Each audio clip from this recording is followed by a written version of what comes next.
Hey everybody, it's Carson Gourdie, the Champaign sports anchor for Fox Illinois. And Illinois, we're feeling the vibes. From a program perception standpoint, last week's game against Michigan was huge. Illinois went out with the 100th anniversary of Memorial Stadium. They wore those classic throwback red Grange uniforms, and Illinois came to play. They were underdogs to the defending national champions, the Michigan Wolverines, and Illinois was the tougher team. They were more physical, and they were able to carry that for a 2-touchdown victory. There were serious questions about Illinois coming into that Michigan game. Could Illinois stop the run? Because they couldn't against Penn State, Kansas, and Purdue. Could Illinois run the ball? That's something that they haven't really seen since that Nebraska game. And that was supposed to be Michigan's strength. Even though Michigan was only 4-2, they still had a great defensive line with a bunch of NFL players. And they still had a very old offensive line with two really good running backs with Donovan Edwards and Carroll Mullins. Well, Illinois won both those battles. Michigan was averaging less than 3 yards a carry. Josh McCray had a really big game for Illinois as a running back, and they were able to pull away for a 21-7 victory. And it seems like death, taxes, and Illinois storming the field in 2024, and this is something that Illinois fans aren't taking for granted. This is a program that's had a lot of struggles since 1994, and for Brett Bielema to get another 6-1 start this year and beat ranked teams like Kansas, like Nebraska, like Michigan, there's finally hope in Urbana-Champaign that Illinois has it's not just a competent football program, it's one of the top half in the Big Ten. But last week was last week. So, listen, Michigan was awesome. You know, we always did this little, hey, raise your right hand, pat your shoulder on the back, and move on, right? Like, hell of a job, but all we did is put ourselves in a position to make this game bigger.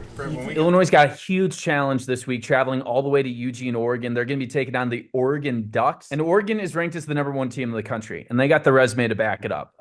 2 weeks ago, they hosted Ohio State, and they beat them in a very high-stakes game, 32-31. And this offense with Dillon Gabriel is really clicking. And so, I mean, is he the most talented quarterback we've probably seen? Probably so. You know, and it's not just because of his skill set. I think it's a combination of what he can do in the pocket, what he can do when he leaves the pocket, the player who he's handing the ball off to, and the guys who he's throwing the ball to. And so people think about Dillon Gabriel when he transferred from Oklahoma. He was kind of like a point guard. He would spread it out to a bunch of wide receivers, a lot of quick passes, would make some really smart decisions. Dillon has found that deep passing game, and it's taken Oregon's offense to the next level. They got a really good wide receiver with Evan Stewart. He was a transfer from Texas A&M. He was missing in action for the early parts of the season. But Dan Lanning and that staff have done a really good job of giving Stewart the ball. He burned Ohio State on a really deep shot that ended up being the difference in them winning that game. And they got another really, really good wide receiver that transferred from Texas State a couple years ago. His name's Tez Johnson. He kind of reminds me of what Illinois has with Shakari Franklin. He's the guy when it's 3rd and 7, 3rd and 4, Gabriel needs a first down, he's going to target Tez Johnson. Tez has multiple games this year with 8, 9, 10, 11 catches throughout the game. Oregon, they can definitely run the ball. I mean, they have one of the better offensive lines in the entire country, but it definitely seems like the offense is predicated on the passing game. They're averaging over 300 yards, and they do short, intermediate, and deep shots. I mean, Dillon Gabriel seems like he's been the perfect quarterback to take over from Bo Nix. And now this offense isn't putting up 48 points. It isn't putting up 55 points like those old Chip Kelly Oregon teams, but they're very efficient. And when they need to get the job done, they do it. I mean, Ohio State came in as one of the best defenses in the entire country. That's what critics think about that Ohio State defense. And Oregon put up nearly 500 yards and 32 points. So even though Oregon only won 35-0 against Purdue, a lot of people think like, oh, why didn't they put up 60? I think Oregon's playing smart, and they're not showing too much of the playbook. When they need to score, they got the weapons. One of the big things for Illinois to try to stop this Oregon attack is getting pressure on Dillon Gabriel and those wide receivers. Against Michigan, that's something that Illinois did a great job of. Gabe Yakus was just named the National Defensive Player of the Week because of his performance. If anybody's ever seen the movie, one of my personal favorites, Waterboy, remember the crazy linebacker that Adam Sandler played, Bobby Boucher? That was Gabe Yakus. 13 tackles, 2.5 sacks, and forced a fumble. He was a game changer and a drive stopper. I mean, Michigan had drives in the second half where they got deep into Illinois territory, where they could have made that a closer game than what the scoreboard showed. And Gabe was just having none of that. It was one of his best games that he's played. keeps playing like that, he's going to be an NFL prospect. Edwards on the Illinois defensive line also had a really good game getting pressure. And it's not like Michigan is a bunch of high school offensive linemen. I mean, this was a program that's done a really good job of protecting Orgy and Tuttle, their quarterbacks, throughout the year. Illinois came to play.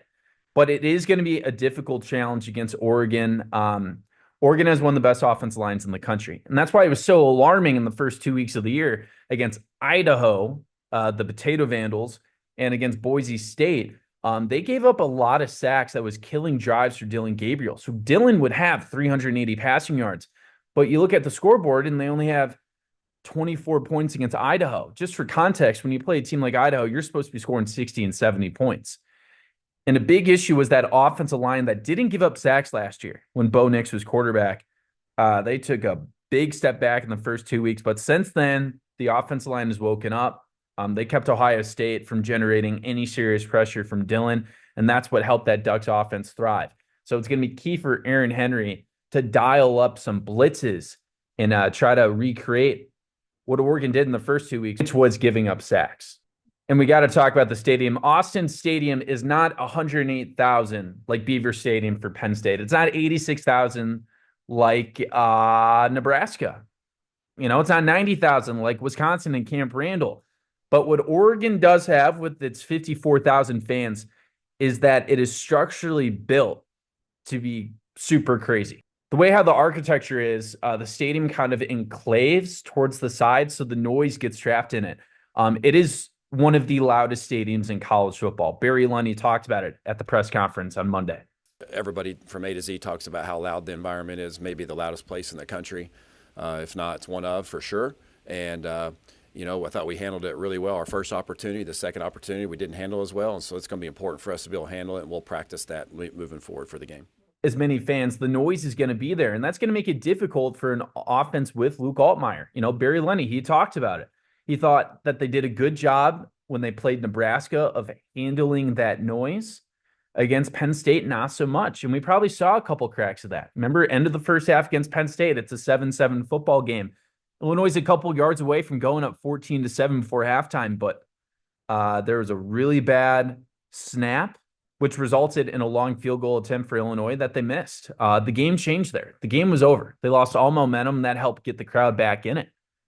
And again, in that game against Penn State, there was also a lot of false starts. That was a very sloppy performance. If they play like that against Oregon, it's going to make it really difficult to try to come out and pull off that upset. But 100%, Illinois is not going to be intimidated by the Oregon Ducks. We've seen this with Brett Bielema. The team shows up to play the big boy games. 2021, Penn State, 25-point underdogs. They beat them in overtime. Michigan last week, underdogs. They came in, they won. Brett Bielema has the best point differential of any Illinois coach since 1994, and it's by like 300 points. They're not losing games 35-0. They're losing by single digits. So I expect Illinois to show up pretty well for this game. Now, the spread's big. I mean, the spread is 21 points against Penn State this year. Illinois was a 19-point favorite. They did cover. They lost 21-7, and the game could have been closer if Illinois didn't make so many sloppy penalties in the second half. But in this game, Luke has to throw the ball better. Against Michigan, he got a lot of credit. That was a gritty performance. Luke did a great job of extending drives with his legs, picking up a couple first downs. He scored a touchdown on a quarterback sneak. Luke did a really good job of protecting the ball. Like we saw what happened with Tuttle, Jack Tuttle of Michigan. He had fumbles. He threw an interception. He was taking bad sacks. Luke played a very high IQ game. He went 9 of 18 for 80 yards with 0 touchdowns, but also 0 interceptions. And when you play a team like Michigan, who has struggled offensively this year, that may have been the move. Because a bad pick six gets the Wolverines back in the game. A bad fumble allows Michigan to believe that, hey, maybe they may be able to come back and win that game. So in the second half, Illinois was running the ball a lot with the running backs, with Luke Altmyer. But when you're playing a team of Oregon's caliber, with a Heisman Trophy contender quarterback, with one of the best offensive lines, you're going to have to compete in a shootout. Now, throughout the whole year, we got to give Luke credit. He's played really well.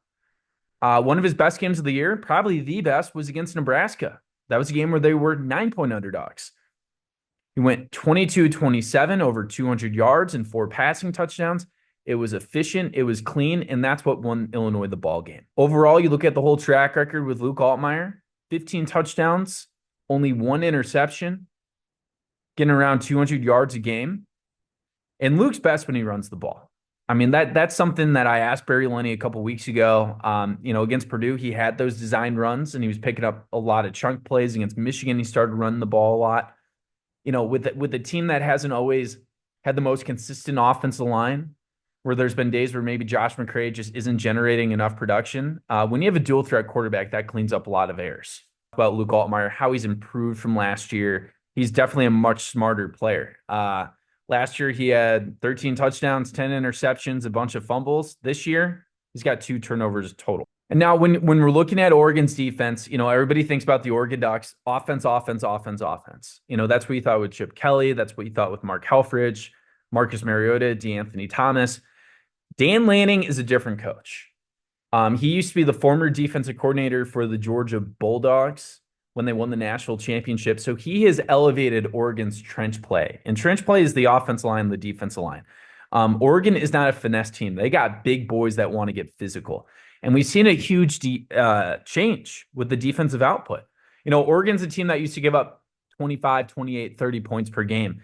Dan Lanning has it in the ballpark of only giving up 16 points a game. And when you have an offense that's able to get as many explosive players in the transfer portal and high school recruiting, they're like on autopilot to win 10, 11 games a year. There's only one game this year where Oregon has given up more than 400 yards of total offense, and that was against Ohio State, who is number 2 in the country. So the defense is very strong. I think they've generated the 18th most sacks in all of college football. It's going to be vital for Luke to avoid that pressure and try to extend plays. Barry Lunny on Monday actually talked about what he expects to see from that Oregon Duck defense. If there's been one crack in the armor from Oregon so far, I would say last week they did beat Purdue 35-0. Illinois only beat Purdue 50-49. But the one stat that probably stuck out that Oregon would probably want to fix is the rushing defense. Purdue had a field day. They had 200 rushing yards and 5 yards a carry. No college football coach, I can assure you, wants to give up those stats. If Illinois was able to rush for 200 yards and get 5 yards a carry, that is keeping that Oregon offense off the field. That's extending drives, and also that's going to open up the passing game. And Illinois is a better team than Purdue. I don't care what happened 2 weeks ago. That's a rivalry game. Ryan Walters used to coach at Illinois. That was weird voodoo stuff. If Illinois was able to get 200 rushing yards, that means Luke Altmyer is going to have better opportunities to throw deep shots for Pat Bryant. That means the defense is going to be caught off guard, and he's going to be able to get those quick throws better to Sha'Carri Franklin. Illinois has the tools to take advantage of a really good rushing attack and have a balanced offensive day. Now, but we've seen with Illinois, there's been times they struggled to rush. Penn State, they only had 30 yards rushing. So this is going to be the game of I can't predict Illinois' offensive motor, the offensive line. They've obviously made a change. They've took Zy Chrysler out. He's not playing as much, and maybe the offensive line's playing a lot better. But if the offensive line shows up and they're able to get some chunk plays in the running game, it's going to be a much better day. And just in general, the vibes for Illinois football, they're good right now. Everybody always jokes that Illinois can only be a basketball school. There are Illinois football fans. This year has been great for attendance. 55,000, 60,000, a couple sellouts for Illinois football. And they're starting to show up when it matters most on television. That CBS game last week was watched by millions of people. Illinois wearing those old school helmets. They were just dominating the Wolverines. And this week, once again, they're going to be on CBS, taking on the number 1 team in the country, the Oregon Ducks, at 2:30 p.m. And this is the kind of game not a lot of people are expecting Illinois to win. People say Oregon is just that good. They have that much talent. Illinois might not have the horses. But this is a situation where Brett Bielema has proved the critics wrong. They've played 8 games this year. 5 of those times they've been underdogs. This is the 5th one. They've won 3 of those games outright. I don't know if Illinois is going to win. I don't know if they're going to lose. If they win, they're going to be a serious college football playoff contender. And the schedule is very favorable down the stretch. Michigan State, Rutgers, Minnesota, Northwestern. They'll be favored in each of those games. If they lose a close game against the Oregon Ducks. They still got a real shot at going 10-2, which would be the most wins Illinois got in a regular season since 2001. With the way the college football playoff is, I don't know if they would get in that 12 team because one of the bids has to go to like a Boise State or a Liberty or an Army or Navy. And then there's the 4 conference champions, and then there's 7 at-large spots. You got to compete with 2 ACC teams. You got to compete with Penn State, Ohio State, Oregon, Missouri, Ole Miss, Texas. It's going to be really difficult to imagine Illinois getting in the college football playoff if they lose to Oregon. They're probably more in line for a Citrus Bowl in Orlando or the ReliaQuest Bowl, formerly known as the Outback Bowl in Tampa. But before the season, would you ever really expect that Illinois would have a shot of making the college football playoff? I mean, who would really complain about a nice Florida Bowl? I don't think there's a lot of fans that would complain. On December 31st, they're playing a good SEC team in good weather in Florida. I'm telling you, last week against Michigan, they beat them. That was the most recruits Illinois has ever had at a game under Brett Bielema. And those recruits liked what they saw. They saw them storming the field. And then right after the game, Brett Bielema took advantage. He called those recruits. The recruits that he wasn't able to call because of NCAA regulations, they called him. This is the kind of team that they're building momentum. And when you start winning, the donors start buying in. And the donors might cough up a couple extra $100 or $1,000 or $1 million to sign that next great wide receiver in the offseason in the transfer portal, or that next great defensive lineman, or that next great quarterback. That's what we saw with basketball. Brad Underwood won enough games, and the donors like, hey, I'll give you money to try to get Terrence Shannon Jr. back. And, everybody saw how that turned out. Elite Eight. And Illinois gets the best recruiting classes every year because they have more donor money. If Illinois keeps playing the way they are, they're going to get more football donor money, which leads, and that's going to lead to keep getting better players and great seasons, season on season end. This is a game I'm super excited. Oregon was a team, when you grew up, you respected them. They always had those great uniforms. They were a team that people feared. You could close your eyes and all of a sudden it was 45-0. And this is going to be a great measuring stick for Illinois football. Illinois has a lot of 3 stars. They don't have 5 stars like Oregon, but they play a very physical brand of football, and Brett Bielema is respected around the country. The keys to the game for Illinois, Luke Altmyer needs to improve that passing game, and Illinois needs to get some pressure on Dillon Gabriel. It should be a really exciting game. The last time Illinois has been on the road playing the number 1 team in the country was actually a pretty good day. It's 2007, and they took down the Ohio State Buckeyes, number 1 in the country, stunned them 28-21. And that led to a 9-3 year for Illinois and a berth in the Rose Bowl. So who knows? Maybe Illinois has more magic this week. Well, hey, everybody, I'm Carson Gourdie, the Champaign sports anchor for Fox Illinois. I hope you enjoyed the podcast. Don't miss a video. Subscribe to our YouTube channel today for more Central Illinois news.